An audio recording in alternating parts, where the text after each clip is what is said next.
ਆਪਾਂ ਇਹਦੇ 'ਚ ਇਹ ਲਿਖ ਲਿਆ ਕਿ ਹਰ ਉਮੀਦਵਾਰ ਆਪਦਾ ਜਿਹੜਾ ਐਫੀਡੇਵਿਟ ਫਾਈਲ ਕਰਦਾ ਹੈ ਉਹਦੇ 'ਚ ਵੀ ਇਹ ਮੈਂਸ਼ਨ ਕਰੂਗਾ ਸਾਰਾ ਕੁਛ ਕਿ ਮੈਂ ਅਸਤੀਫਾ ਦੇਊਂਗਾ ਜੇ ਆਹ ਟਾਈਮ ਟੇਬਲ ਨੂੰ ਮੈਂ ਨਾ ਫੋਲੋ ਕੀਤਾ ਔਰ ਇਸ ਤਰ੍ਹਾਂ ਗ੍ਰਾਮ ਸਭਾਵਾਂ ਅਤੇ ਨਗਰ ਸਭਾਵਾਂ ਨੇ ਪਾਤਾ ਤਾਂ ਮੈਂ ਅਸਤੀਫਾ ਦੇਊਂ। ਜੇ ਸਾਰੀਆਂ ਪਾਰਟੀਆਂ ਤੁਹਾਡੇ ਨਾਲ ਸਹਿਮਤ ਹੋ ਜਾਂਦੀਆਂ ਨੇ ਜਾਂ ਸਾਰੇ ਕੈਂਡੀਡੇਟ ਸਹਿਮਤ ਹੋ ਜਾਂਦੇ ਆ ਫਿਰ ਜੋਈਦਾ ਪੰਜਾਬ ਦੀ ਕੀ ਰੈਲੇਵੈਂਸ ਆ? ਤੁਹਾਨੂੰ ਇਹ ਨਹੀਂ ਲੱਗ ਰਿਹਾ ਕਿ ਜੋ ਇਹ ਤੁਸੀਂ ਸਾਰੀ ਪ੍ਰੈਕਟਿਸ ਕਰ ਰਹੇ ਹੋ ਵੀ ਇਹ ਕਿਤੇ ਨਾ ਕਿਤੇ ਜਾ ਕੇ ਨਿੱਲ 'ਤੇ ਹੀ ਖੜੀ ਰਹਿ ਜਾਊਗੀ? ਅੱਜ ਦੀ ਡੇਟ 'ਚ ਇੰਨਾ ਕੁਛ ਕਨਫਰਮ ਕਰਨ ਤੋਂ ਬਾਅਦ ਅਗਰ ਕੋਈ ਮੁੱਕਰੂਗਾ ਤਾਂ ਉਹਦਾ ਜੀਣਾ ਇੰਨਾ ਸੌਖਾ ਨਹੀਂ। ਸੰਯੁਕਤ ਕਿਸਾਨ ਮੋਰਚੇ ਦੀਆਂ 22 ਜਥੇਬੰਦੀਆਂ ਸਿੱਧਾ ਪੋਲੀਟਿਕਸ 'ਚ ਆ ਰਹੀਆਂ ਨੇ ਸੰਯੁਕਤ ਸਮਾਜ ਮੋਰਚਾ ਬਣਾ ਕੇ, ਉਹਨਾਂ ਨੇ ਵੀ ਤੁਹਾਡੇ ਤੱਕ ਅਪਰੋਚ ਕੀਤੀ ਆ? ਚੰਗੇ ਬੰਦੇ ਐਡਮਿਨਿਸਟ੍ਰੇਸ਼ਨ 'ਚ ਆਉਣਗੇ ਸੁਖਵਿੰਦਰ, ਤੁਹਾਨੂੰ ਤੇ ਮੈਨੂੰ ਖੁਸ਼ੀ ਹੋਊਗੀ, ਪਰ ਉਹਦਾ ਇੱਕ ਤਰੀਕਾਕਾਰ ਤਾਂ ਹੋਵੇ। ਕਾਲੀ ਕਿਹੜੀ ਗੱਲ ਦੀ ਮੱਛੀ ਸੀ? ਕੱਲ੍ਹ ਇਹ ਜੇ ਬਿੱਲ ਦੁਬਾਰਾ ਬਣਾ ਦਿੱਤੇ ਜਾਣ ਤਾਂ ਕੀ ਮੋਰਲ ਅਥਾਰਟੀ ਰਹਿ ਗਈ ਹੈ ਸਾਡੀ ਯੂਨੀਅਨਾਂ ਦੀ ਕਿ ਉੱਥੇ ਜਾ ਕੇ ਫਿਰ ਇਹ ਕਰ ਸਕਣ ਅੰਦੋਲਨ? ਤੇ ਆਂਦੇ ਨੇ ਕਿ ਨਹੀਂ ਸਾਡੀਆਂ SKM ਤਾਂ ਉਵੇਂ ਹੀ ਕਾਇਮ ਹੈ। ਆਈ ਡਾਊਟ ਇਟ ਕਿ SKM ਉਵੇਂ ਕਿਵੇਂ ਰਹਿ ਸਕਦਾ? ਲੋਕਾਂ ਦੇ ਮਨ 'ਚ ਕਿਤੇ ਤਾਂ ਸ਼ੰਕਾ ਆਈ ਕਿ ਇਹ ਕਾਹਦੇ ਲਈ ਆਏ ਨੇ। ਇੱਕ ਨੌਜਵਾਨ ਜਗਮੀਤ ਸਿੰਘ ਜਿਹੜਾ ਬੜਾ ਵਾਇਰਲ ਹੋਇਆ ਸੀ, ਜਿਹਦੀ ਜਦੋਂ ਪੁਲਿਸ ਦੀਆਂ ਜਿਹੜੀਆਂ ਪਾਣੀ ਦੀ ਪਿਛਾੜ ਆ ਉਹਨੇ 26 ਨਵੰਬਰ ਨੂੰ ਆਪਣੀ ਛਾਤੀ 'ਤੇ ਖਾਧੀ ਸੀ, ਉਸ ਨੂੰ ਗ੍ਰਿਫਤਾਰ ਕਰ ਲਿਆ ਗਿਆ ਕਿਉਂਕਿ ਉਹ ਖਾਲਿਸਤਾਨ ਦੀ ਪ੍ਰੋਪੇਗੇਸ਼ਨ ਕਰਦਾ ਸੀ। ਜਿਹੜਾ ਇਹ ਸਟੇਟ ਦਾ ਕਰੈਕਟਰ ਆ, ਪੰਜਾਬ ਪੁਲਿਸ ਦਾ ਹੋਵੇ ਜਾਂ ਇੰਡੀਅਨ ਏਜੰਸੀਜ਼ ਦਾ ਹੋਵੇ, ਇੰਡੀਅਨ ਸਿਸਟਮ ਦਾ ਹੋਵੇ, ਉਹਦੇ 'ਤੇ ਜੂਝਦਾ ਪੰਜਾਬ ਦਾ ਕੀ ਸਟੈਂਡ? ਕਿਹੜੀਆਂ ਜ਼ਿਆਦਤੀਆਂ ਨੇ ਨਾ ਸਾਡੇ, ਕਿੰਨੇ ਕਾਨੂੰਨ ਅੱਜ ਤਾਂ ਲਿਖਿਆ ਉਹਦੇ 'ਚ। ਆ ਜਿੰਨੇ ਲੋਕ ਵਿਰੋਧੀ ਕਾਨੂੰਨ ਨੇ, ਮੈਂ ਇਹਨਾਂ ਨੂੰ ਲੋਕ ਵਿਰੋਧੀ ਮੰਨਦਾ। ਆ ਜਿੰਨੇ ਵੀ ਆ ਪਹਿਲਾਂ ਟਾਡਾ ਸੀ ਸਾਡੇ ਜਾਂ ਹੁਣ UPA ਵਗੈਰਾ, ਇਹਨਾਂ ਨੂੰ ਹਟਾਉਣਾ ਚਾਹੀਦਾ। ਬ੍ਰਿਟਿਸ਼ ਦਾ ਕਾਨੂੰਨ ਹੈ। ਕਿਹੜਾ ਦੇਸ਼ ਧਰੋ ਯਾਰ ਜਿਹਦੇ ਤੇ ਮਰਜ਼ੀ ਲਾ ਦਿੰਦੇ ਹੋ ਚੱਕ ਕੇ। ਹੁਣ ਆਪਾਂ ਕੋਈ ਗੱਲ ਕਰ ਲਈਏ ਆਪਣੇ ਤੇ ਠੋਕ ਦਿਓ। ਜਿਵੇਂ ਤੁਸੀਂ ਉਸ ਮੁੰਡੇ ਨੂੰ ਤਾਂ ਫੜ ਲਿਆ, ਤੁਸੀਂ ਕਿਹਾ, ਤੇ ਇੱਥੇ ਤਾਂ ਆਪਣੇ ਲੀਡਰ ਹੈਗੇ ਨੇ ਜੋ ਸ਼ਰੇਆਮ ਖਾਲਿਸਤਾਨ ਜ਼ਿੰਦਾਬਾਦ ਦਾ ਨਾਅਰਾ ਲਾਉਂਦੇ ਨੇ, ਉਹਨਾਂ ਨੂੰ ਫਿਰ ਕਿਉਂ ਨਹੀਂ ਫੜਦੇ? ਜਿਵੇਂ ਸਰੀਰ ਦਾ ਇੱਕ ਅੰਗ ਖਰਾਬ ਹੋ ਜੇ, ਉਹ ਅੰਗ ਹੀ ਫਿਰ ਸਾਰੀ ਸਰੀਰ ਨੂੰ ਖਤਮ ਕਰਨ ਲਈ ਬਹੁਤ ਹੁੰਦਾ ਹੈ। ਸਾਨੂੰ ਸਾਰੀ ਬਚਾਉਣੇ ਪੈਣਗੇ। ਫੈਡਰਲਿਜ਼ਮ 'ਚ ਅਸੀਂ ਕਹਿ ਰਹੇ ਹਾਂ ਕਿ 1950 ਤੱਕ ਪਹਿਲਾਂ ਆ ਜਾਓ।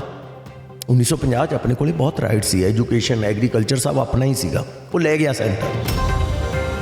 ਕਈ ਚੀਜ਼ਾਂ ਸਿਰਫ ਸਾਡੇ ਨਾਲ ਜ਼ਿਆਦਤੀ ਨੇ, ਅਸੀਂ ਕੱਸੀ ਵੀ ਨਹੀਂ ਕੱਢ ਸਕਦੇ ਆਪਦੀ ਮਰਜ਼ੀ ਨਾਲ। ਰਿਪੇਰੀਅਨ ਲਾਅ ਸਾਰੇ ਦੇਸ਼ 'ਚ ਲਾਗੂ, ਸਾਡੇ ਹੀ ਲਾਗੂ ਨਹੀਂ।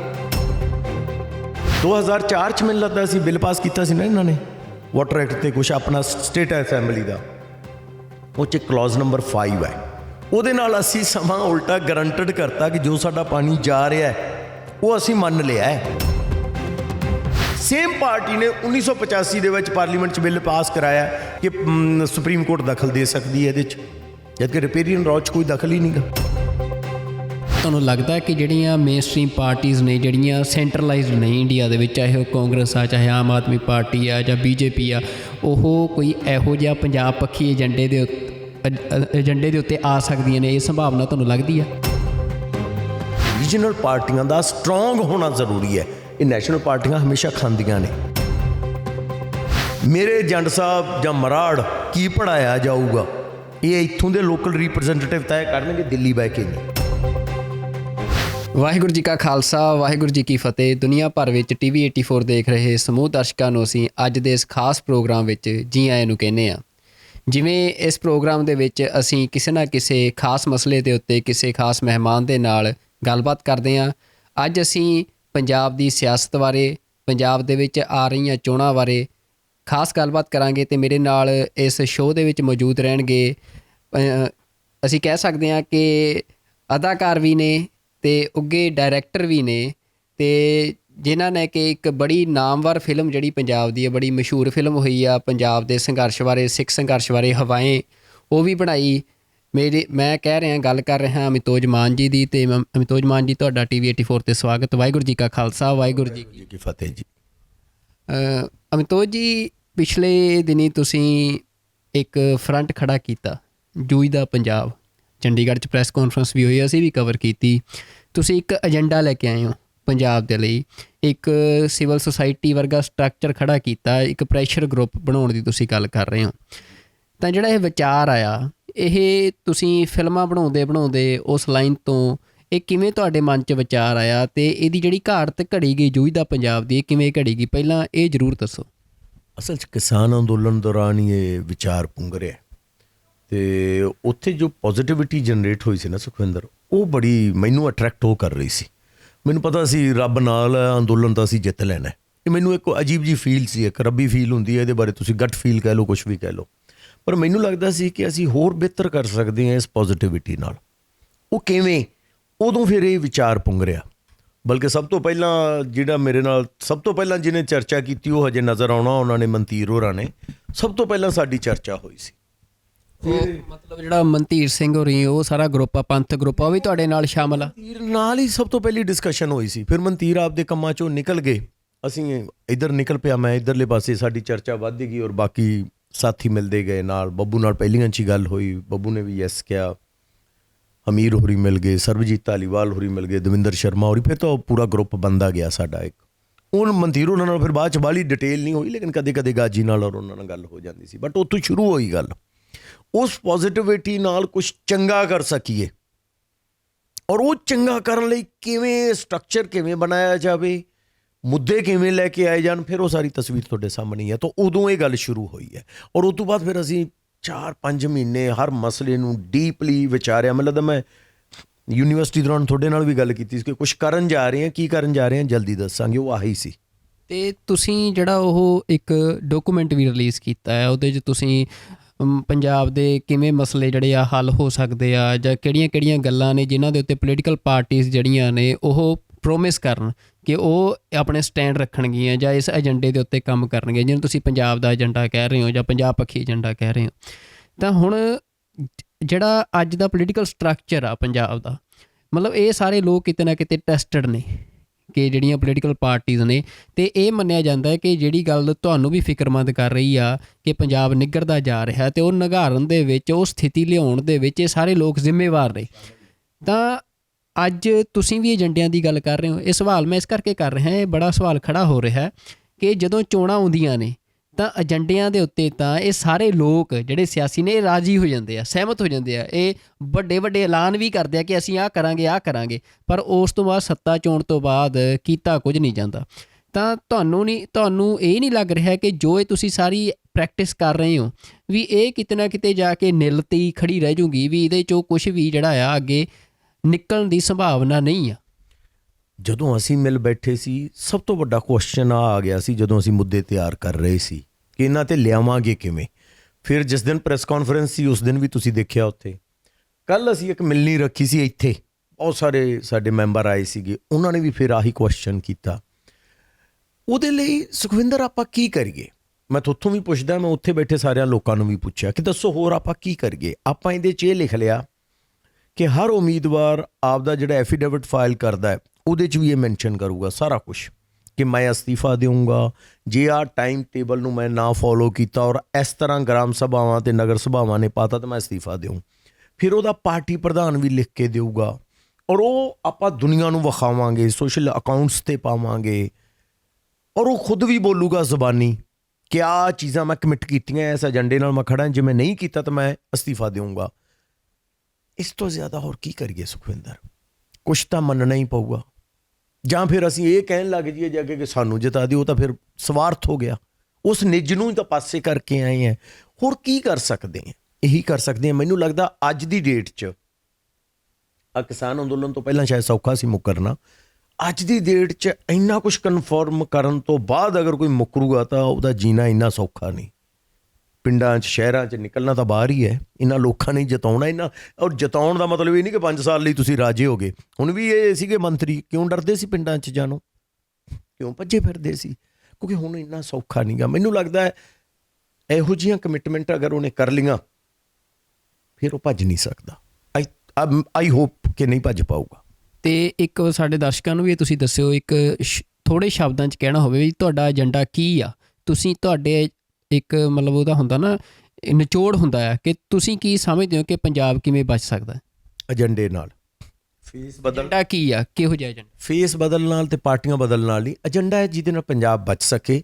ਮਤਲਬ ਸਾਡਾ ਪਾਣੀ, ਸਾਡੇ ਨੌਜਵਾਨ, ਸਾਡੀ ਸਿੱਖਿਆ, ਸਾਡਾ ਹੈਲਥ, ਸਾਰਾ ਕੁਛ ਸੁਖਵਿੰਦਰ, ਜੇ ਆਪਾਂ ਇਹਨੂੰ ਸਾਰੇ ਕਾਸੇ ਨੂੰ ਨਹੀਂ ਬਚਾਵਾਂਗੇ, ਜਿਵੇਂ ਸਰੀਰ ਦਾ ਇੱਕ ਅੰਗ ਖਰਾਬ ਹੋ ਜੇ ਉਹ ਅੰਗ ਹੀ ਫਿਰ ਸਾਰੀ ਸਰੀਰ ਨੂੰ ਖਤਮ ਕਰਨ ਲਈ ਬਹੁਤ ਹੁੰਦਾ ਹੈ। ਸਾਨੂੰ ਸਾਰੇ ਬਚਾਉਣੇ ਪੈਣੇ ਹੈ। ਔਰ ਜਦੋਂ ਅਸੀਂ ਤੁਰ ਪਏ ਨਾ, ਤੂੰ ਇੱਕ ਮੰਨ ਕੇ ਚੱਲ ਸੁਖਵਿੰਦਰ, ਆਪਾਂ ਤੁਰਦੇ ਨਹੀਂ। ਜੇ ਤੁਰਦੇ ਤਾਂ ਫਿਰ ਆਪਾਂ ਮੁੜਦੇ ਵੀ ਨਹੀਂ। ਸੋ ਆਪਾਂ ਤੋਰਨਾ ਹੈ। ਤੋਰ ਹੀ ਨਹੀਂ ਦਿੱਤਾ ਹੈ ਕਿਸਾਨ ਅੰਦੋਲਨ ਨੇ, ਹੁਣ ਉਹਨੂੰ ਤੋਰੀ ਰੱਖੀਏ, ਉਹਨੂੰ ਪੋਜ਼ਿਟਿਵਿਟੀ ਨੂੰ ਅੱਗੇ ਵਧਾਈਏ। ਸਾਡਾ ਸਾਰਿਆਂ ਦਾ ਰਲ ਮਿਲ ਕੇ ਇੱਕ ਫਰਜ਼ ਬਣਦਾ ਹੈ ਕਿ ਆਪਾਂ ਨਿਤਨੇਮ ਵਾਂਗੂ ਇਹ ਰੌਲਾ ਪਾਉਂਦੇ ਰਹੀਏ ਕਿ ਇਹਨਾਂ ਗੱਲਾਂ ਨਾਲ ਪੰਜਾਬ ਬਚ ਸਕਦਾ ਹੈ, ਐਂ ਬਚ ਸਕਦਾ ਹੈ। ਉਹ ਤੁਸੀਂ ਪਾਣੀ ਦੀ ਗੱਲ ਕੀਤੀ, ਤੁਸੀਂ ਮਤਲਬ ਹੋਰ ਵੀ ਜਿਹੜਾ ਪੰਜਾਬ ਦੇ ਸਾਰੇ, ਪਰ ਉਹਦਾ ਕੋਈ ਨਾ ਕੋਈ, ਅੱਜ ਪਾਣੀ ਦੀ ਗੱਲ ਹਰ ਇੱਕ ਬੰਦਾ ਕਰਦਾ, ਪਰ ਉਹ ਕਿੰਨਾ ਸੀਰੀਅਸ ਇਸ਼ੂ ਆ। ਤੁਸੀਂ ਮਤਲਬ ਇੱਕ ਇੰਟਰਨੈਸ਼ਨਲ ਇਸ਼ੂ ਵੀ ਬਣ ਚੁੱਕਿਆ ਹੁਣ ਤਾਂ, ਜਿਹੜਾ ਵਾਟਰ ਇੰਡਸ ਵਾਟਰ ਜਿੰਨਾ ਆ, ਅਤੇ ਉਹਦੇ ਨਾਲ ਵੀ ਉਹ ਹੁਣ ਜਿਹੜਾ ਟਕਰਾਅ ਆ ਉਹ ਜਾ ਕੇ ਸੈਂਟਰ ਨਾਲ ਖੜ ਜਾਂਦਾ ਆ। ਚਾਹੇ ਉਹ ਪੰਜਾਬ ਦੀ ਕੈਪੀਟਲ ਦੀ ਗੱਲ ਹੋਵੇ, ਚਾਹੇ ਉਹ ਪੰਜਾਬ ਦੇ ਪਾਣੀ ਦੀ ਗੱਲ ਹੋਵੇ, ਜਾਂ ਪੰਜਾਬੀ ਬੋਲਦੇ ਇਲਾਕਿਆਂ ਦਾ ਮਸਲਾ ਹੋਵੇ। ਜੇ ਪੰਜਾਬ ਦੇ, ਜਿਵੇਂ ਅੱਜ ਪੰਜਾਬ 'ਚ ਕੋਈ ਵੀ ਬੰਦਾ ਆ ਕੇ ਜ਼ਮੀਨ ਖਰੀਦ ਸਕਦਾ, ਪਰ ਹਿਮਾਚਲ 'ਚ ਨਹੀਂ ਖਰੀਦ ਸਕਦਾ ਕੋਈ। ਇਹੋ ਜਿਹੇ ਪੰਜਾਬ ਦੇ ਵਿੱਚ ਡੈਮੋਗ੍ਰਾਫੀ ਚੇਂਜ ਹੋ ਰਹੀ ਹੈ, ਇੱਕ ਵੱਡਾ ਮਸਲਾ ਆ। ਤਾਂ ਇਹਨਾਂ ਮਸਲਿਆਂ ਦੇ ਉੱਤੇ ਕੋਈ ਰੋਡ ਮੈਪ ਵੀ ਤੁਹਾਨੂੰ ਦਿਖ ਰਿਹਾ ਅੱਗੇ, ਜਾਂ ਹਜੇ ਬਸ ਤੁਸੀਂ ਮਸਲੇ ਚਿੰਨ੍ਹਿਤ ਕੀਤੇ ਨੇ? ਨਹੀਂ, ਆਪਾਂ ਉਹ 'ਚ ਰੋਡ ਮੈਪ ਦਿੱਤਾ ਵੀ ਹੈ ਕਿ ਕਿਵੇਂ ਨਾ, ਦੇਖੋ ਜੇ ਤਾਂ ਆਪਾਂ ਉਹ 'ਚ ਡਿਵਾਈਡ ਕੀਤਾ ਹੈ ਕਿ ਆਹ ਸਟੇਟ ਦਾ ਮਸਲਾ ਹੈ, ਔਰ ਸਟੇਟ 'ਚ ਵੀ ਆਹ ਵਿਧਾਇਕ ਪਾਸ ਹੈ। ਹੁਣ ਜਿਵੇਂ ਲੋਕਲ ਬਾਡੀਜ਼ ਨੂੰ ਤੇ ਪੰਚਾਇਤਾਂ ਨੂੰ ਅਧਿਕਾਰ ਦੇਣੇ ਹੈ, ਉਹਦਾ ਬਿੱਲ ਪਾਸ ਹੈ, ਪਰ ਉਹ ਟਰਾਂਸਫਰ ਨਹੀਂ ਹੋਈਆਂ ਪਾਵਰਸ, ਤਾਂ ਉਹ ਐਡਮਿਨਿਸਟ੍ਰੇਟਿਵ ਲੈਵਲ ਤੇ ਕਲੀਨ ਹੈ। ਕੁਛ ਹੈਗਾ ਕਿ ਇਹਦਾ ਵਿਧਾਇਕ ਮਤਲਬ ਇਹਦਾ ਬਿੱਲ ਲਿਆਉਣਾ ਪਊਗਾ, ਲੇਕਿਨ ਸਟੇਟ ਕਰ ਸਕਦੀ ਹੈ। ਕੁਛ ਮਸਲੇ ਨੇ ਜਿਹੜੇ ਗ੍ਰੇ ਨੇ, ਸਟੇਟ ਵੀ ਬਣਾ ਸਕਦੀ ਹੈ, ਸੈਂਟਰ ਵੀ ਬਣਾ ਸਕਦਾ। ਕਈ ਥਾਵਾਂ ਤੇ ਸਿਰਫ ਸੈਂਟਰ ਨਾਲ ਰੌਲਾ ਪਾਉਣਾ ਪੈਣਾ ਹੈ, ਕਈ ਥਾਵਾਂ ਤੇ ਇੰਟਰਨੈਸ਼ਨਲੀ ਰੌਲਾ ਪਾਉਣਾ ਪੈਣਾ ਹੈ। ਤਾਂ ਅਸੀਂ ਉਹਨਾਂ ਨੂੰ ਤਿੰਨਾਂ 'ਚ ਡਿਵਾਈਡ ਕੀਤਾ ਹੈ ਕਿ ਇਹਦੇ 'ਚ ਸਟੇਟ ਗੌਰਮੈਂਟ ਰੌਲਾ ਪਾਵੇ, ਇਹਦੇ 'ਚ ਲਾਮਬੰਦੀ ਕਰੇ। ਜਿਵੇਂ ਫੈਡਰਲਿਜ਼ਮ ਹੈ, ਫੈਡਰਲਿਜ਼ਮ 'ਚ ਅਸੀਂ ਕਹਿ ਰਹੇ ਹਾਂ ਕਿ 1950 ਤੱਕ ਪਹਿਲਾਂ ਆ ਜਾਓ। 1950 'ਚ ਆਪਣੇ ਕੋਲੇ ਬਹੁਤ ਰਾਈਟ ਸੀ, ਐਜੂਕੇਸ਼ਨ, ਐਗਰੀਕਲਚਰ ਸਭ ਆਪਣਾ ਹੀ ਸੀਗਾ, ਉਹ ਲੈ ਗਿਆ ਸੈਂਟਰ। ਹੁਣ ਉਹਨੂੰ ਤਾਂ ਵਾਪਸ ਲਈਏ। ਉਹਦੇ ਲਈ ਤੁਸੀਂ ਬੰਗਾਲ, ਮਹਾਰਾਸ਼ਟਰਾ, ਤਮਿਲਨਾਡੂ, ਇਹ ਸਾਰੇ ਰੌਲਾ ਪਾ ਰਹੇ ਨੇ, ਲਾਮਬੰਦੀ ਕਰੋ, ਪੰਜਾਬ ਅਗਵਾਈ ਕਰੇ। ਸੇਮ ਵੇ ਨਾਲ ਫਿਰ ਉਸ ਤੋਂ ਬਾਅਦ ਤੁਸੀਂ ਅਗਲੇ ਅਧਿਕਾਰ, ਅਸੀਂ ਤਾਂ ਚਾਹੁੰਦੇ ਹਾਂ 4-5 ਤੋਂ ਸਿਵਾ ਸਾਰੇ ਸਟੇਟਾਂ ਨੂੰ ਹੋਣੇ ਚਾਹੀਦੇ ਨੇ। ਔਰ ਆਪਣੇ ਲਈ ਸੁਖਵਿੰਦਰ ਇਹ ਅਤੀ ਜ਼ਰੂਰੀ ਹੈ, ਆਪਣੇ ਲਈ ਮੀਨ ਪੂਰੇ ਦੇਸ਼ ਲਈ, ਕਿਉਂਕਿ ਸਾਡੇ ਵੰਨ-ਸੁਵੰਨਤਾ ਜ਼ਿਆਦਾ ਹੈ। ਮਹਾਰਾਸ਼ਟਰ ਅਲੱਗ ਹੈ, ਪੰਜਾਬ ਅਲੱਗ ਹੈ, ਕੇਰਲਾ ਅਲੱਗ ਹੈ, ਕਸ਼ਮੀਰ ਅਲੱਗ ਹੈ, ਰਾਜਸਥਾਨ ਅਲੱਗ ਹੈ। ਯਾਰ ਧਰਾਤਲ, ਜ਼ਮੀਨ, ਪਾਣੀ, ਲੋਕ ਸਭ ਕੁਛ ਅਲੱਗ ਹੈ। ਇਹਦੇ ਨਾਲ ਅਸੀਂ ਬੈਟਰ ਤਰੱਕੀ ਕਰਾਂਗੇ, ਬਟ ਸਟੈਪ ਬਾਈ ਸਟੈਪ। ਪਹਿਲਾਂ ਆਹ ਕਰ ਲਈਏ, ਫਿਰ ਆਹ ਕਰ ਲਈਏ, ਫਿਰ ਆਹ ਕਰ ਲਈਏ। ਇੱਕਦਮ ਅਸੀਂ ਕੁਹਾੜਾ ਮਾਰਾਂਗੇ, ਉਹ ਨਹੀਂ ਹੋ ਸਕਦਾ, ਲੋਕ ਵਿਰੋਧ 'ਚ ਹੋ ਜਾਣਗੇ। ਸਾਨੂੰ ਇਹੀ ਕਰਨਾ ਪਊਗਾ ਕਿ ਪਹਿਲਾਂ 50 ਤੱਕ ਪਹੁੰਚੀਏ, ਫਿਰ ਅੱਗੇ ਤੱਕ ਪਹੁੰਚੀਏ। ਜਿਵੇਂ ਮੈਂ ਤਾਂ ਹੀ ਲਿਖਿਆ ਉਹਦੇ ਵਿੱਚ, ਅਸੀਂ ਅਮਰੀਕਾ ਦੀ ਤਰਜ਼ 'ਤੇ। ਅਮਰੀਕਾ 'ਚ ਕੀ ਹੈ, 4-5 ਚੀਜ਼ਾਂ ਨੂੰ ਛੱਡ ਕੇ ਸਾਰੀਆਂ ਸਟੇਟ ਚਲਾਉਂਦੀਆਂ ਨੇ, ਉੱਥੋਂ ਤੱਕ ਆਈਏ। ਉਹਦੇ ਨਾਲ ਕੀ ਹੋਊਗਾ ਕਿ ਜਿਵੇਂ ਪਾਣੀ ਦਾ ਤੁਸੀਂ ਕਿਹਾ, ਪਾਣੀ ਦੀ ਗੱਲ ਕੀਤੀ, ਹੁਣ ਕਈ ਚੀਜ਼ਾਂ ਸਿਰਫ ਸਾਡੇ ਨਾਲ ਜ਼ਿਆਦਤੀ ਨੇ। ਅਸੀਂ ਕੱਸੀ ਵੀ ਨਹੀਂ ਕੱਢ ਸਕਦੇ ਆਪਦੀ ਮਰਜ਼ੀ ਨਾਲ। ਰਿਪੇਰੀਅਨ ਲਾਅ ਸਾਰੇ ਦੇਸ਼ 'ਚ ਲਾਗੂ, ਸਾਡੇ ਹੀ ਲਾਗੂ ਨਹੀਂ, ਸਾਰੀ ਦੁਨੀਆ 'ਚ ਲਾਗੂ ਹੈ। ਕੀ ਅਸੀਂ ਹੁਣ ਦੇਖੋ ਉਹਦੇ 'ਚ ਕੀ ਜਲਵੇ ਕੀ ਹੋਏ ਆ। 2004 'ਚ ਮੈਨੂੰ ਲੱਗਦਾ ਅਸੀਂ ਬਿੱਲ ਪਾਸ ਕੀਤਾ ਸੀ ਨਾ ਇਹਨਾਂ ਨੇ, ਵਾਟਰ ਐਕਟ 'ਤੇ ਕੁਛ ਆਪਣਾ ਸਟੇਟ ਅਸੈਂਬਲੀ ਦਾ, ਉਹ 'ਚ ਕਲੌਜ਼ ਨੰਬਰ 5 ਹੈ। ਉਹਦੇ ਨਾਲ ਅਸੀਂ ਸਮਾਂ ਉਲਟਾ ਗਰੰਟਡ ਕਰਤਾ ਕਿ ਜੋ ਸਾਡਾ ਪਾਣੀ ਜਾ ਰਿਹਾ ਹੈ ਉਹ ਅਸੀਂ ਮੰਨ ਲਿਆ ਹੈ। ਸਟੇਟ ਨੇ ਪਹਿਲੀ ਵਾਰੀ ਮੰਨਿਆ ਹੈ, ਜਿਹੜੀ ਕਿ ਬਹੁਤ ਵੱਡੀ ਬੱਜਰ ਗਲਤੀ ਹੈ। ਪਹਿਲਾਂ ਤਾਂ ਉਹਨੂੰ ਵਿਡਰਾਅ ਕੀਤਾ ਜਾਵੇ, ਫਿਰ ਅਗਲੀ ਗੱਲ 'ਤੇ ਆਇਆ ਜਾਵੇ ਜਿਹੜੀ ਉਹ 'ਚ ਕਹੀ ਗਈ। ਲੇਕਿਨ ਕੰਟਰੋਡਕਟਿਵ ਬਿੱਲ ਕਿਉਂ ਹੈ? ਸੇਮ ਪਾਰਟੀ ਨੇ 1985 ਦੇ ਵਿੱਚ ਪਾਰਲੀਮੈਂਟ 'ਚ ਬਿੱਲ ਪਾਸ ਕਰਾਇਆ ਕਿ ਸੁਪਰੀਮ ਕੋਰਟ ਦਖਲ ਦੇ ਸਕਦੀ ਹੈ ਇਹਦੇ 'ਚ, ਜਦਕਿ ਰਿਪੇਰੀਅਨ ਲਾਅ 'ਚ ਕੋਈ ਦਖਲ ਹੀ ਨਹੀਂਗਾ। ਉਹਦਾ ਮੰਨਿਆ ਜਾਊਗਾ ਜਿਵੇਂ ਦੁਨੀਆ ਦਾ ਲਾਅ ਹੈਗਾ। ਸੋ ਇਹ ਕੰਟਰੋਡਕਟਿਵ ਗੱਲਾਂ ਲੋਕਾਂ ਦੇ ਸਾਹਮਣੇ ਲਿਆਓ, ਇਹਨਾਂ ਪਾਰਟੀਆਂ ਦੇ ਸਾਹਮਣੇ ਲਿਆਓ। ਅਸੀਂ ਉਹ 'ਚ ਇੱਕ ਲਿਖਿਆ ਹੈ ਕਿ ਜੋ ਤੁਹਾਡੀ ਸਟੇਟ ਯੂਨਿਟ ਹੈ ਔਰ ਜੇ ਤੁਹਾਡੀ ਨੈਸ਼ਨਲ ਪਾਰਟੀ ਹੈ, ਤੁਹਾਡਾ ਨੈਸ਼ਨਲ ਪਾਰਟੀ ਹੈ, ਪਹਿਲਾਂ ਤਾਂ ਦੋਨਾਂ ਦੇ ਬਿਆਨ ਇੱਕੋ ਜਿਹੇ ਹੋਣ। ਜੇ ਤੁਸੀਂ ਇੱਥੇ ਬੋਲਦੇ ਕਿ ਤੁਹਾਡਾ ਉਹ ਸੈਂਟਰ ਵਾਲਾ ਬੋਲ ਰਿਹਾ ਸੇਮ, ਇੱਥੇ ਕੋਈ ਹੋਰ ਬਿਆਨ, ਦਿੱਲੀ ਜਾ ਕੇ ਕੋਈ ਹੋਰ ਬਿਆਨ, ਇਹ ਕੀ ਨੌਨਸੈਂਸ ਚੱਲ ਰਹੀ ਹੈ? ਪਤਾ ਤਾਂ ਲੱਗੇ ਕਿੱਥੇ ਖੜੇ ਹੋ। ਜਿਹੜਾ ਤੁਹਾਡਾ ਏਜੰਡਾ ਹੈ, ਤੁਹਾਨੂੰ ਲੱਗਦਾ ਕਿ ਜਿਹੜੀਆਂ ਮੇਨ ਸਟ੍ਰੀਮ ਪਾਰਟੀਆਂ ਨੇ, ਜਿਹੜੀਆਂ ਸੈਂਟਰਲਾਈਜ਼ਡ ਨੇ ਇੰਡੀਆ ਦੇ ਵਿੱਚ, ਚਾਹੇ ਉਹ ਕਾਂਗਰਸ ਆ, ਚਾਹੇ ਆਮ ਆਦਮੀ ਪਾਰਟੀ ਆ, ਜਾਂ BJP ਆ, ਉਹ ਕੋਈ ਇਹੋ ਜਿਹਾ ਪੰਜਾਬ ਪੱਖੀ ਏਜੰਡੇ ਦੇ ਉੱਤੇ ਆ ਸਕਦੀਆਂ ਨੇ? ਇਹ ਸੰਭਾਵਨਾ ਤੁਹਾਨੂੰ ਲੱਗਦੀ ਆ? ਲੋਕ ਕਿਸਾਨ ਅੰਦੋਲਨ ਲੱਗਦਾ ਸੀ ਕਾਮਯਾਬ ਹੋ ਜਾਊਗਾ? ਨਹੀਂ, ਪਰ ਉਹ ਤਾਂ ਲੀਡਰ ਇੱਕ ਵਾਰ ਪੰਜਾਬ ਆ ਕੇ ਤਾਂ ਉਹ ਪੰਜਾਬ ਦੀ ਗੱਲ ਕਰ ਦਿੰਦਾ, ਫਿਰ ਉਹ ਜਾ ਕੇ ਦਿੱਲੀ ਦੀ ਕਰ ਦਿੰਦਾ, ਹਰਿਆਣੇ ਦੀ ਕਰ ਦਿੰਦਾ। ਮਤਲਬ ਜਿਹੜਾ ਪੰਜਾਬ ਪੱਖੀ ਏਜੰਡਾ ਆ, ਕਿਉਂਕਿ ਕੰਟਰਾਡਿਕਸ਼ਨਸ ਹੁੰਦੀਆਂ ਨੇ, ਸਟੇਟ ਦੇ ਨਾਲ ਕਲੈਸ਼ਿਸ ਹੁੰਦੇ ਨੇ, ਅਤੇ ਉਹਦੇ ਵਿੱਚ ਤੁਸੀਂ ਉਹਨਾਂ ਤੋਂ, ਤੁਹਾਨੂੰ ਲੱਗਦਾ ਵੀ ਤੁਹਾਡੇ ਏਜੰਡੇ ਦੇ ਉੱਤੇ ਜੇ ਕਹਿ ਵੀ ਦੇਣਗੇ, ਉਹਨਾਂ ਦੇ ਆਉਣ ਦੀ ਤੁਹਾਨੂੰ ਪ੍ਰੈਕਟੀਕੈਲਿਟੀ ਲੱਗਦੀ ਆ? ਮੈਨੂੰ ਸਭ ਤੋਂ ਜ਼ਿਆਦਾ ਖੁਸ਼ੀ ਇਹ ਹੋਊਗੀ ਕਿ ਜਦੋਂ ਸਾਡੇ ਲੋਕਾਂ ਨੂੰ ਇਹ ਗੱਲ ਪੂਰੀ ਤਰ੍ਹਾਂ ਕਲੀਅਰ ਹੋ ਜੂਗੀ, ਔਰ ਜਦੋਂ ਉਹ ਪੁੱਛਣਗੇ ਤਾਂ ਸਾਡੇ ਲੀਡਰ ਇਮਾਨਦਾਰੀ ਨਾਲ ਕਹਿਣ, ਜੋ ਤੁਸੀਂ ਹੁਣ ਗੱਲ ਕੀਤੀ ਆ, ਮੈਂ ਵੀ ਜਾਣਦਾ ਇਸ ਗੱਲ ਨੂੰ, ਉਹ ਕਹਿਣ ਯਾਰ ਸਾਡਾ ਸੈਂਟਰ ਦਾ ਲੀਡਰ ਆਹ ਗੱਲ ਇਸ ਲਈ ਨਹੀਂ ਬੋਲ ਸਕਦਾ ਕਿ ਇੱਥੇ ਤੁਹਾਡਾ ਰੌਲਾ ਹਰਿਆਣੇ ਨਾਲ ਹੈ, ਇੱਥੇ ਰਾਜਸਥਾਨ ਨਾਲ ਹੈ, ਇੱਥੇ ਫਲਾਣੇ ਨਾਲ ਹੈ, ਸੋ ਅਸੀਂ ਜੇ ਗੱਲ ਬੋਲਾਂਗੇ ਸਾਡਾ ਉੱਥੇ ਦੇ ਯੂਨਿਟ 'ਤੇ ਗਲਤ ਅਸਰ ਪਊਗਾ, ਇਸ ਲਈ ਅਸੀਂ ਆਹ ਕਹਿ ਰਹੇ ਹਾਂ। ਇਹ ਇਮਾਨਦਾਰੀ ਤਾਂ ਬੋਲੋ, ਬੋਲ ਤਾਂ ਦਿਓ ਸਾਹਮਣੇ ਆ ਕੇ, ਝੂਠ ਤਾਂ ਨਾ ਬੋਲੋ ਕਿ ਹਰਿਆਣੇ ਦੇ ਇਲੈਕਸ਼ਨ ਵੇਲੇ ਕੁਝ ਹੋਰ ਕਹਿਣਾ ਹੈ, ਪੰਜਾਬ ਦੇ ਇਲੈਕਸ਼ਨ ਵੇਲੇ ਕੁਝ ਹੋਰ ਕਹਿਣਾ ਹੈ, ਐਂ ਤਾਂ ਨਾ ਕਰੋ। ਪਰ ਫਿਰ ਇਹ ਜਿਹੜਾ ਤੁਸੀਂ ਸਿਵਲ ਸੁਸਾਇਟੀ ਦਾ ਸਟਰਕਚਰ ਬਣਾਇਆ, ਉਹਦੇ ਤੁਹਾਡੇ ਏਜੰਡਿਆਂ ਦੇ ਤੁਹਾਨੂੰ ਨਹੀਂ ਲੱਗ ਰਿਹਾ ਕਿ ਇੱਕ ਰੀਜਨਲ ਪਾਰਟੀ, ਸਟਰੋਂਗ ਪਾਰਟੀ ਜਿਹੜੀ ਆ ਉਹੀ ਇਹਨਾਂ ਏਜੰਡਿਆਂ ਨੂੰ ਪ੍ਰੈਕਟੀਕਲ ਰੂਪ ਦੇ ਸਕਦੀ ਆ? ਪਰਫੈਕਟ, ਬਹੁਤ ਸਹੀ ਕਿਹਾ ਤੁਸੀਂ। ਸਾਡਾ ਦੇਸ਼ ਹੀ ਰੀਜਨਲ ਪਾਰਟੀਆਂ ਨਾਲ ਚੱਲੂਗਾ, ਤੁਹਾਡੇ ਸਾਹਮਣੇ ਆ, ਵੇਖ ਲਿਓ ਜੀ। ਅੱਜ ਤਮਿਲਨਾਡੂ 'ਚ ਕੌਣ ਹੈ? ਰੀਜਨਲ ਪਾਰਟੀਆਂ ਹੀ ਨੇ। ਹੋਰ ਲੈ ਲਓ, ਜਿੰਨੇ ਪ੍ਰਦੇਸ਼ ਨੇ ਲੈ ਲਓ, ਕੀ ਹੋ ਰਿਹਾ? ਕਿਉਂਕਿ ਹਰ ਪ੍ਰਦੇਸ਼ ਦਾ ਇੱਕ ਮਸਲਾ ਹੈ, ਰੀਜਨਲ ਪਾਰਟੀ ਉਹਨੂੰ ਜ਼ਿਆਦਾ ਬੈਟਰ ਵੇ ਨਾਲ ਰਿਐਕਟ ਕਰ ਸਕਦੀ ਹੈ। ਮੈਂ ਇਹ ਨਹੀਂ ਕਹਿ ਰਿਹਾ ਕਿ ਅਸੀਂ ਉਹ 'ਚ ਇਮੋਸ਼ਨਲ ਬਲੈਕਮੇਲ ਕਰ ਜਾਂਦੇ, ਟੂ ਮਚ ਉਹ ਜੇ ਨਾਅਰੇ ਲਾ ਦਿੰਦੇ ਆ ਜਿਹੜੇ ਪੋਸੀਬਲ ਹੀ ਨਹੀਂ ਹੁੰਦੇ। ਬਟ ਫਿਰ ਵੀ ਮੇਰੇ ਜੰਡ ਸਾਹਿਬ ਜਾਂ ਮਰਾੜ ਕੀ ਪੜ੍ਹਾਇਆ ਜਾਊਗਾ, ਇਹ ਇੱਥੋਂ ਦੇ ਲੋਕਲ ਰਿਪਰੈਜ਼ੈਂਟੇਟਿਵ ਤੈਅ ਕਰਨਗੇ, ਦਿੱਲੀ ਬਹਿ ਕੇ ਨਹੀਂ। ਇਹ ਤਾਂ ਜ਼ਰੂਰੀ ਹੈ। ਐਂਡ ਸੇਮ ਕੇਰਲਾ ਦੇ ਕਿਸੇ ਪਿੰਡ ਦਾ ਨਾਂ ਲੈ ਲਓ। ਇਹ ਫੈਡਰਲਿਜ਼ਮ ਜ਼ਰੂਰੀ ਹੈ, ਔਰ ਰੀਜਨਲ ਪਾਰਟੀਆਂ ਦਾ ਸਟਰੋਂਗ ਹੋਣਾ ਜ਼ਰੂਰੀ ਹੈ। ਇਹ ਨੈਸ਼ਨਲ ਪਾਰਟੀਆਂ ਹਮੇਸ਼ਾ ਖਾਂਦੀਆਂ ਨੇ, ਇਹ ਲੋਕਾਂ ਨੂੰ ਸੋਚਣਾ ਚਾਹੀਦਾ। ਪੰਜਾਬ 'ਚ ਤਾਂ ਰੀਜਨਲ ਪਾਰਟੀਆਂ ਖੁਰਦੀਆਂ ਜਾ ਰਹੀਆਂ ਨੇ। ਸ਼੍ਰੋਮਣੀ ਅਕਾਲੀ ਦਲ ਇੱਕ ਵੱਡੀ ਰੀਜਨਲ, ਮਤਲਬ ਇੰਡੀਆ ਦੇ ਪਰਸਪੈਕਟਿਵ ਤੋਂ ਵੀ ਦੇਖਣਾ ਹੋਵੇ ਤਾਂ ਇੱਕ ਸਭ ਤੋਂ ਵੱਡੀ ਤੇ ਸਟਰੋਂਗ ਰੀਜਨਲ ਪਾਰਟੀ ਸੀ, ਉਹ ਖੁਰਨ ਦੇ ਕੰਢਿਆਂ 'ਤੇ ਪਹੁੰਚੀ ਹੋਈ ਆ। ਅਤੇ ਤੁਹਾਨੂੰ ਫਿਰ ਪੰਜਾਬ ਦੀ ਪੋਲੀਟਿਕਸ ਦਾ ਭਵਿੱਖ, ਮਤਲਬ ਜਿਹੜਾ ਤੁਸੀਂ ਸਵਾਰਨਾ ਚਾਹੁੰਦੇ ਹੋ, ਉਹਦਾ ਜ਼ਰੀਆ ਕੌਣ ਬਣ ਸਕਦਾ? ਹੁਣ ਤੁਸੀਂ ਇੱਕ ਦੱਸੋ ਲੈ ਵੀ ਅਕਾਲੀ ਦਲ ਖੁਰਨ ਕਦੋਂ ਲੱਗੀ ਹੈ? ਤੁਹਾਨੂੰ ਜਵਾਬ ਮਿਲ ਜੂ, ਜਦੋਂ ਤੋਂ ਉਹਦੀ ਜ਼ਿਆਦਾ ਭਾਈਬੰਦੀ ਹੋ ਗਈ ਬੀਜੇਪੀ ਨਾਲ, ਖੁਰ ਗਈ ਨਾ। ਕਿਉਂਕਿ ਤੁਸੀਂ ਰੀਜਨਲ ਮੁੱਦਿਆਂ ਦੀ ਪਹਿਰੇਦਾਰੀ ਘਟ ਗਈ। ਜੇ ਤੁਸੀਂ ਲੋਕਾਂ 'ਚ ਇੱਕ ਸਟੇਟ 'ਚ ਆਪਦਾ ਵਜੂਦ ਬਣਾ ਕੇ ਰੱਖਣਾ ਹੈ ਤਾਂ ਤੁਹਾਨੂੰ ਇੱਥੋਂ ਦੇ ਲੋਕਾਂ ਦੀ ਪਹਿਰੇਦਾਰੀ, ਉਹਨਾਂ ਦੇ ਹੱਕਾਂ ਦੀ ਪਹਿਰੇਦਾਰੀ ਕਰਨੀ ਪਊਗੀ। ਜਦੋਂ ਜੀ ਸੈਂਟਰ ਨਾਲ ਲੱਗ ਜਾਂਦੇ, ਦੇਖੋ ਸੈਂਟਰ ਪਾਰਟੀ ਇੱਕ ਆਪਦੇ ਤਰ੍ਹਾਂ ਨਾਲ ਸੋਚਦੀ ਹੈ, ਸੋਚਣ ਦਿਓ, ਤੁਸੀਂ ਆਪਦੇ ਤਰ੍ਹਾਂ ਨਾਲ ਸੋਚੋ।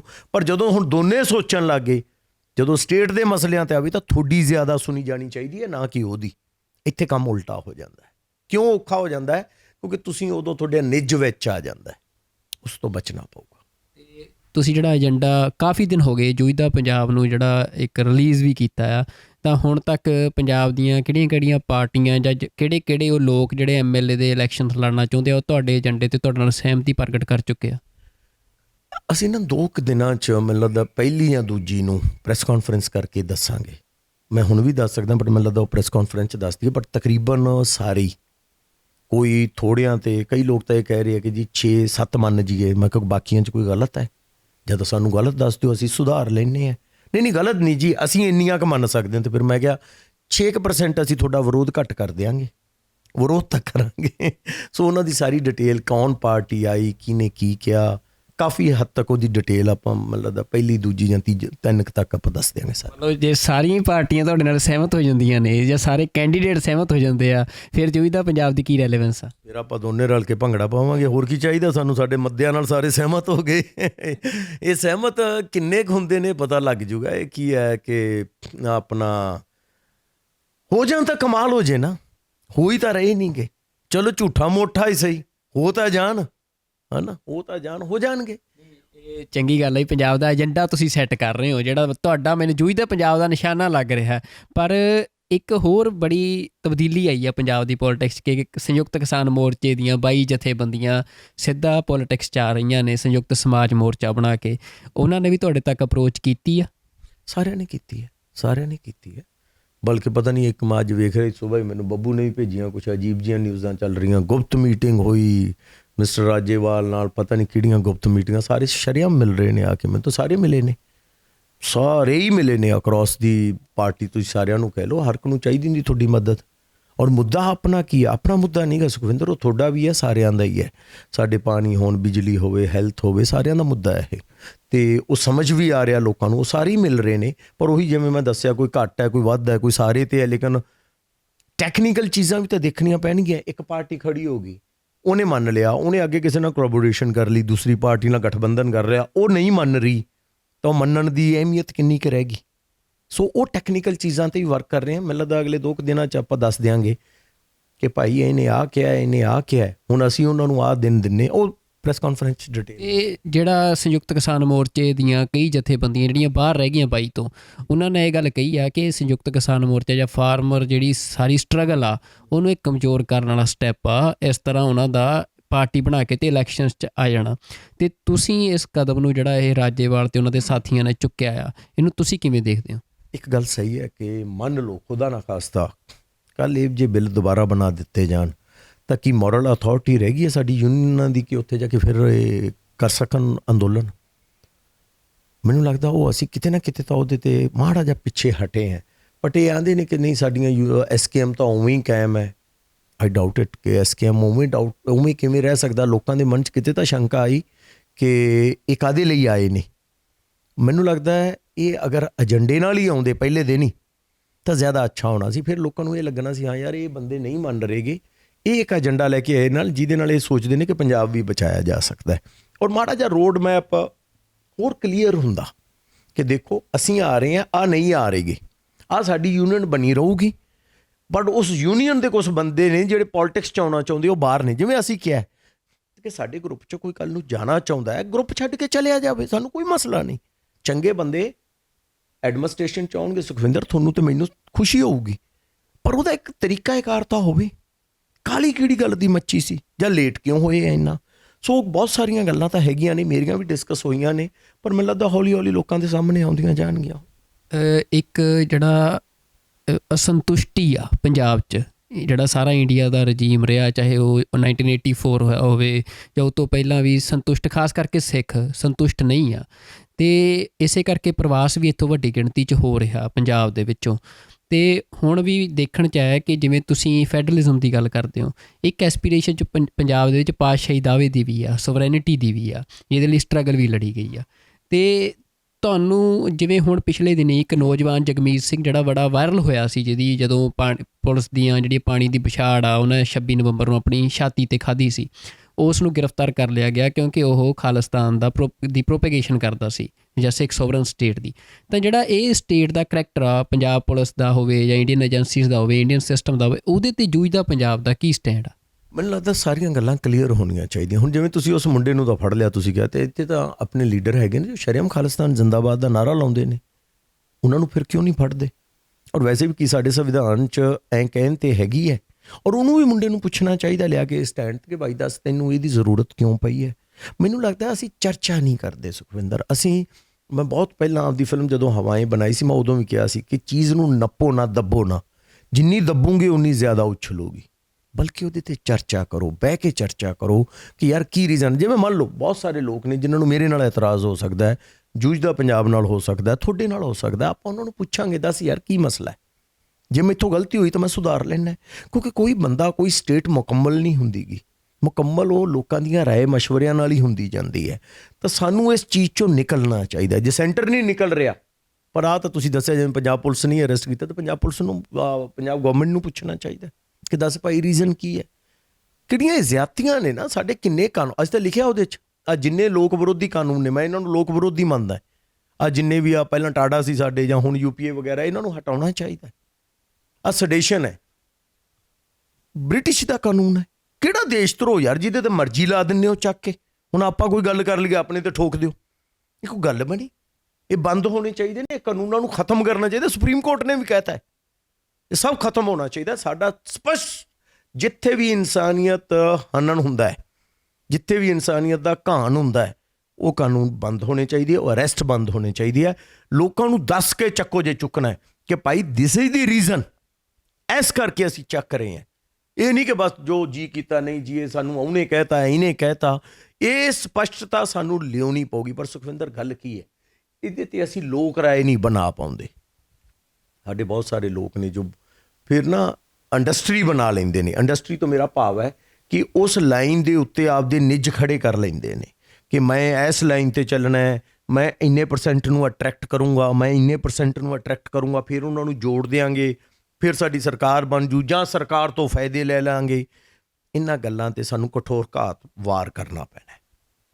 ਇਹ ਵਾਰ ਕਿਵੇਂ ਹੋਊਗਾ? ਤੁਹਾਡੇ ਕੈਮਰਿਆਂ ਰਾਹੀਂ ਸਾਡੇ ਵਰਗੇ ਲੋਕ, ਤੁਹਾਡੇ ਵਰਗੇ ਲੋਕ ਦੁਨੀਆ 'ਚ ਜਾ ਕੇ ਬੋਲਣ, ਕਿ ਯਾਰ ਆਹ ਗਲਤ ਹੋ ਰਿਹਾ, ਨੋ ਡਾਊਟ ਫੜਨਾ ਵੀ ਗਲਤ ਹੈ।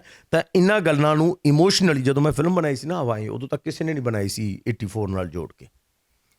ਉਸ ਤੋਂ ਬਾਅਦ ਸਾਡੀਆਂ ਫਿਲਮਾਂ 'ਚ ਵੀ ਇੰਨੀਆਂ ਫਿਲਮਾਂ ਬਣੀਆਂ, ਮੈਂ ਕਿਹਾ ਯਾਰ ਹੁਣ ਤਾਂ ਤੁਸੀਂ ਇੱਕ ਐਕਸਪਲਾਈਟੇਸ਼ਨ ਕਰ ਰਹੇ ਹੋ ਉਸ ਇਮੋਸ਼ਨ ਦੀ। ਬਾਹਰ ਵਾਲੇ ਵਿਚਾਰੇ ਦੁਖੀ ਹੋ ਗਏ, ਆਂਦੇ 84 ਦਾ ਨਾਂ ਲੈ ਕੇ ਸਾਨੂੰ ਲੁੱਟੀ ਜਾ ਰਹੇ ਨੇ। ਕਿੰਨੇ ਲੋਕ ਨੇ ਤੁਹਾਨੂੰ ਪਤਾ ਹੋਣਾ। ਤਾਂ ਸਾਨੂੰ ਇਹ ਐਕਸਪਲੋਇਟੇਸ਼ਨ ਵੀ ਬੰਦ ਕਰਨੀ ਚਾਹੀਦੀ ਹੈ, ਸਾਨੂੰ ਦਮਨ ਵੀ ਬੰਦ ਕਰਨਾ ਚਾਹੀਦਾ। ਬਟ ਇਹਦੇ ਬਾਰੇ ਸਾਨੂੰ ਬੋਲਣਾ ਪਊਗਾ, ਖੁੱਲ੍ਹ ਕੇ ਬੋਲਣਾ ਪਊਗਾ। ਵਿਰੋਧ ਤੋਂ ਨਾ ਡਰੋ। ਮੈਂ ਤਾਂ ਆਪਦੇ ਸਾਰੇ ਬੰਦਿਆਂ ਨੂੰ ਕਿਹਾ, ਮੈਂ ਕਿਹਾ ਵਿਰੋਧ ਤੋਂ ਨਾ ਡਰਿਓ। ਜੇ ਆਪਾਂ ਨੂੰ ਸੋਸ਼ਲ ਮੀਡੀਆ 'ਤੇ ਪਰਸਨਲ ਲੈਵਲ 'ਤੇ ਕਈ ਵਾਰੀ ਲੋਕ ਗਲਤ ਸਮਝ ਸਕਦੇ ਨੇ, ਪਰ ਸੱਚ ਨਿੱਤਰ ਆਉਂਦਾ ਹੈ, ਸੱਚ ਹੌਲੀ ਹੌਲੀ ਸਾਹਮਣੇ ਆ ਜਾਂਦਾ ਹੈ। ਤਾਂ ਸੱਚ ਬੋਲੋ, ਸੱਚ ਨਾਲ ਖੜੋ, ਜਾਂ ਫਿਰ ਇਹਨੂੰ ਤਿਲਾਂਜਲੀ ਦੇ ਕੇ ਇਕੱਲੇ ਆਪ ਦਾ ਕੰਮ ਕਰ ਲਓ। ਆਖਰੀ ਸਵਾਲ ਕਿ ਪੰਜਾਬ ਦੀਆਂ ਚੋਣਾਂ ਦੇ ਮੈਦਾਨ ਦੇ ਵਿੱਚ ਕਿਸੇ ਨਾ ਕਿਸੇ ਰੂਪ 'ਚ ਤੁਸੀਂ ਆ ਚੁੱਕੇ ਹੋ, ਪਰ ਕੀ ਅਮਿਤੋਜ ਮਾਨ ਕਿਸੇ ਹਲਕੇ ਤੋਂ ਚੋਣ ਲੜਦੇ ਵੀ ਨਜ਼ਰ ਆਉਣ ਦੀ ਸੰਭਾਵਨਾ ਹੈ ਕੋਈ ਆਉਣ ਵਾਲੀਆਂ ਚੋਣਾਂ? ਨਹੀਂ ਨਾਟ ਐਟ ਆਲ। ਮੈਂ ਬਿਲਕੁਲ ਇਹਦੇ ਬਾਰੇ ਸੋਚਿਆ। ਮੈਂ ਹਮੇਸ਼ਾ ਹੀ ਪਹਿਲੇ ਦਿਨ ਤੋਂ ਇਹ ਗੱਲ ਕਹਿ ਕੇ ਚੱਲਿਆ। ਕੀ ਹੁੰਦਾ ਨਾ ਸੁਖਵਿੰਦਰ, ਚੋਣਾਂ ਲੜਨ ਦਾ ਕੋਈ ਪ੍ਰੋਬਲਮ ਨਹੀਂ ਹੁੰਦੀ ਗੀ, ਮੈਂ ਲੜ ਸਕਦਾ, ਕੋਈ ਮਸਲਾ ਨਹੀਂ ਗਾ। ਬਟ ਕਿਉਂ ਲੜਨੀਆਂ? ਕੀ ਹਰ ਮਸਲੇ ਦਾ ਹੱਲ ਚੋਣ ਲੜ ਕੇ ਹੀ ਦਿੱਤਾ ਜਾ ਸਕਦਾ ਹੈ? ਤੁਸੀਂ ਤੇ ਮੈਂ ਐਂ ਕਿੰਨਾ ਵਧੀਆ ਕੰਮ ਕਰ ਸਕਦੇ ਹਾਂ, ਆਪਾਂ ਉਹ ਕਰ ਰਹੇ ਹਾਂ। ਮਸਲਾ ਕੀ ਹੈ ਕਿ ਆਪਾਂ ਇੱਕ ਆਪਦੇ ਆਪ ਨੂੰ ਇੱਕ ਕੌਂਸਟੀਟਿਊਂਸੀ ਤੱਕ ਕਿਉਂ ਰੋਕੀਏ? ਆਪਾਂ ਕਿਉਂ ਨਹੀਂ ਉਹਨੂੰ ਸਪਰੈਡ ਕਰਦੇ ਉਸ ਗੱਲ ਨੂੰ ਕਿ ਯਾਰ ਸਰਕਾਰ ਬਿਹਤਰ ਐਂ ਬਣ ਸਕਦੀ ਹੈ, ਬਿਹਤਰ ਐਮਐਲਏ ਇਹਨੂੰ ਕਹਿੰਦੇ ਨੇ, ਬਿਹਤਰ ਸਰਕਾਰ ਐਂ ਹੁੰਦੀ ਹੈ। ਕਿਉਂਕਿ ਇਹ ਬੜਾ ਵੱਡਾ ਮਸਲਾ ਹੈ। ਮੈਨੂੰ ਨਾ ਹਾਲਤੀ, ਤੁਸੀਂ ਤਾਂ ਬਹੁਤ ਸਿਆਣੇ ਹੋ ਇਸ ਮਾਮਲਿਆਂ 'ਚ ਬਾਈ ਜੀ, ਫਿਰ ਬੰਦੇ ਨਹੀਂ ਖੜੇ ਕਰਨੇ ਬਾਈ ਜੀ। ਫਿਰ ਬੰਦੇ ਜਿਹੜੇ ਦੂਜਿਆਂ ਨੇ ਖੜੇ ਕਰਨੇ ਤੋਂ ਪੁੱਛ ਕੇ ਕਰਨਗੇ। ਉਹਨਾਂ ਦਾ ਇੰਟਰਸਟ ਪਤੰਦਰਾਂ ਦਾ ਐਮਐਲਏ ਤੋਂ ਅੱਗੇ ਨਹੀਂ ਜਾਂਦਾ। ਸਾਨੂੰ ਇਹ ਬਦਲਣਾ ਪਊ। ਸਾਡੇ ਰੀਅਲ ਡੈਮੋਕ੍ਰੇਸੀ ਉਸ ਦਿਨ ਹੋਊਗੀ ਜਦੋਂ ਅਸੀਂ ਮਿਨਿਸਟਰ ਬਣਨ ਤੋਂ, ਮੁੱਖ ਮੰਤਰੀ ਬਣਨ ਤੋਂ, ਐਮਐਲਏ ਬਣਨ ਤੋਂ ਮਨਾ ਕਰਨ ਲੱਗ ਗਏ। ਜਦੋਂ ਅਸੀਂ ਇਹ ਸਮਝ ਗਏ ਕਿ ਸਾਰਾ ਕੁਝ ਐਮਐਲਏ ਨਹੀਂ ਹੁੰਦਾ, ਅਸੀਂ ਇਹ 'ਚ ਕਿਹਾ ਲੋਕਲ ਬਾਡੀਜ਼ ਨੂੰ ਅਧਿਕਾਰ ਦਿਓ। 18 ਨੇ, 29 ਪੰਚਾਇਤੀ ਰਾਜ ਦੇ ਨੇ, ਐਮਐਲਏ ਮਿਨਿਸਟਰ ਦੱਬੀ ਬੈਠੇ ਨੇ, ਦਿਓ, ਸਪਰੈਡ ਕਰੋ। ਸੈਂਟਰ ਤੋਂ ਤਾਂ ਅਸੀਂ ਫੈਡਰਲਿਜ਼ਮ ਮੰਗੀ ਜਾਂਦੇ ਹਾਂ, ਤੇ ਆਪ ਥੱਲੇ ਪਾਵਰਾਂ ਟਰਾਂਸਫਰ ਕਿਉਂ ਨਹੀਂ ਕਰ ਰਹੇ? ਇਹਦੇ ਬਾਰੇ ਸਾਨੂੰ ਬੋਲਣਾ ਪਊਗਾ। ਐਮਐਲਏ ਨੂੰ ਛੋਟਾ ਰੱਖਣਾ ਪਊਗਾ। ਔਰ ਮੈਨੂੰ ਲੱਗਦਾ ਹੈ ਪੋਲੀਟਿਕਸ 'ਚ ਡਾਇਰੈਕਟ ਇਨਵੋਲਵਮੈਂਟ ਦੀ ਬਜਾਏ ਫਿਲਹਾਲ ਉਹਨੂੰ ਇਨਫਲੂਐਂਸ ਕਰੋ, ਉਹਨੂੰ ਪ੍ਰਭਾਵਿਤ ਕਰੋ, ਤਾਂ ਜੋ ਉਹ ਸਹੀ ਪਾਸੇ ਤੁਰ ਪੈਣ। ਉਹ ਅਕਾਲੀ ਬਣੇ, ਬੀਜੇਪੀ ਬਣੇ, ਕਾਂਗਰਸ ਬਣੇ, ਆਪ ਬਣੇ, ਜਾਂ ਕੋਈ ਨਵੀਂ ਪਾਰਟੀ ਕਿਸਾਨਾਂ ਦੀ ਬਣੇ, ਸਾਨੂੰ ਕੋਈ ਮਸਲਾ ਨਹੀਂ, ਪਰ ਮੁੱਦਿਆਂ 'ਤੇ ਬਣੇ, ਏਜੰਡੇ 'ਤੇ ਬਣੇ। ਔਰ ਪੰਜਾਬ ਦਾ ਜੋ ਬੁਰਾ ਹਾਲ ਹੋ ਰਿਹਾ, ਜਿਹਨੂੰ ਲੈ ਕੇ ਤੁਸੀਂ ਮੈਂ ਸਾਰੇ ਚਿੰਤਤ ਹਾਂ, ਸਾਡਾ ਪਾਣੀ ਖਤਮ, ਸਾਡੇ ਨੌਜਵਾਨ ਬਾਹਰ, ਸਾਡੀ ਐਜੂਕੇਸ਼ਨ, ਹੈਲਥ ਸਰਕਾਰੀ ਲੈਵਲ 'ਤੇ ਕਿੱਥੇ ਪਹੁੰਚੀ ਹੈ, ਇਹ ਬੈਟਰ ਹੋ ਸਕੇ। ਇਹਦੇ ਬਾਰੇ ਸਾਨੂੰ ਹਮਲਾ ਮਾਰਨਾ ਪਊਗਾ, ਰਲ ਕੇ ਮਾਰਨਾ ਪਊਗਾ। ਕਿਉਂਕਿ ਨਹੀਂ ਤਾਂ ਐਂਤਕੀ ਖਰਾਬ ਸਰਕਾਰ ਬਣ ਗਈ ਸੁਖਵਿੰਦਰ, ਮੈਂ ਤੈਨੂੰ ਲਿਖ ਕੇ ਦਿੰਦਾ, 5 ਸਾਲ ਬਹੁਤ ਲੰਬੇ ਹੁੰਦੇ ਨੇ, ਸਾਡਾ ਬੁਰਾ ਹਾਲ ਹੋ ਚੁੱਕਾ। ਬਿਲਕੁਲ ਇਹ ਫਿਕਰਮੰਦੀਆਂ ਨੇ, ਜਾਂ ਅਸੀਂ ਕਹਿ ਸਕਦੇ ਹਾਂ ਕਿ ਇੱਕ ਫਿਕਰ ਆ ਪੰਜਾਬ ਦਾ।